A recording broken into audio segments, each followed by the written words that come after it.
महाराष्ट्र विधानसभा चुनाव में बीजेपी के सबसे बड़ी पार्टी उभरने से बिहार में नीतीश कुमार के लिए दिक्कतें पैदा हो गई हैं। महाराष्ट्र के राजनीतिक समीकरण प्रभावित करते हुए प्रतीत हो रहे हैं। दरअसल महाराष्ट्र में कम सीटें आने पर जिस तरह से एकनाथ शिंदे ने सीएम पद की दावेदारी छोड़ी, उससे बिहार में नीतीश कुमार पर बड़ा दबाव बन गया है। जिस तरह से 2020 में विधानसभा चुनाव में कम सीटें आने के बावजूद बीजेपी ने नीतीश कुमार को मुख्यमंत्री बना दिया था, ऐसे में अगले साल होने वाले विधानसभा चुनाव में नीतीश कुमार पर ऐसी परिस्थितियों में मुख्यमंत्री पद छोड़ने का दबाव बन सकता है। यदि विधानसभा चुनाव में बीजेपी की सीट जेडीयू से ज्यादा आती है तो सरकार एनडीए की बनती है, तो बीजेपी महाराष्ट्र चुनाव का हवाला देते हुए उन पर मुख्यमंत्री पद छोड़ने का दबाव बना सकती है। महाराष्ट्र विधानसभा चुनाव का असर देश की राजनीति पर भले न पड़े, पर बिहार विधानसभा चुनाव में इन नतीजों का असर पड़ना लगभग तय माना जा रहा है। महाराष्ट्र में गठबंधन में लड़कर बीजेपी ने 132 सीटें जीती। बीजेपी को महाराष्ट्र में सत्ता तक पहुंचाने के लिए महज 13 सीटों की जरूरत है। ऐसे में बीजेपी अगर चाहे तो अपने दम पर भी सरकार बना सकती है, लेकिन गठबंधन बचाने के लिए ऐसा नहीं कर रही है। बीजेपी की बड़ी पार्टी बनने के बाद शिवसेना नेता और मौजूदा सीएम एकनाथ शिंदे ने लगभग अब सीएम पद की दावेदारी छोड़ दी है।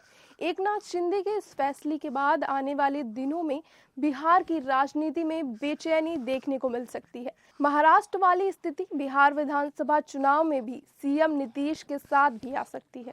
यदि बिहार विधानसभा चुनाव में बीजेपी सबसे बड़ी पार्टी बनकर उभरती है और सरकार एनडीए की बनती है, तो बीजेपी महाराष्ट्र चुनाव का हवाला देते हुए नीतीश कुमार को सीएम पद की दावेदारी छोड़ने का दबाव बना सकती है। दरअसल महाराष्ट्र में महायुति के दोनों घटक दल एनसीपी अजित पवार और शिवसेना एकनाथ शिंदे गुट के फैसले से तो कम से कम यही झलक रहा है। बिहार विधानसभा चुनाव 2020 में भी बीजेपी से कम सीटें आने के बाद जेडीयू नेता नीतीश कुमार को सीएम बनाया गया था। देखने की बात यह है कि महाराष्ट्र में बीजेपी सबसे बड़ी पार्टी बन गई। शिवसेना शिंदे गुट या एनसीपी अजित पवार गुट का समर्थन नहीं लेने पर भी बीजेपी महाराष्ट्र में अपने दम पर सरकार बना सकती है, क्योंकि बीजेपी को बहुमत के आंकड़े में महज 13 सीटें कम है। लेकिन बीजेपी गठबंधन के साथ चलना चाहती है। शिंदे गुट भी सीएम पद की जिद छोड़कर आत्मसमर्पण कर दिया। एनसीपी अजित पवार गुट पहले ही देवेंद्र फडणवीस को सीएम पद के रूप में स्वीकार कर चुकी है। ऐसे में एकनाथ शिंदे का कहना है कि पीएम मोदी और अमित शाह जो भी फैसला लेंगे वो हमें मंजूर होगा।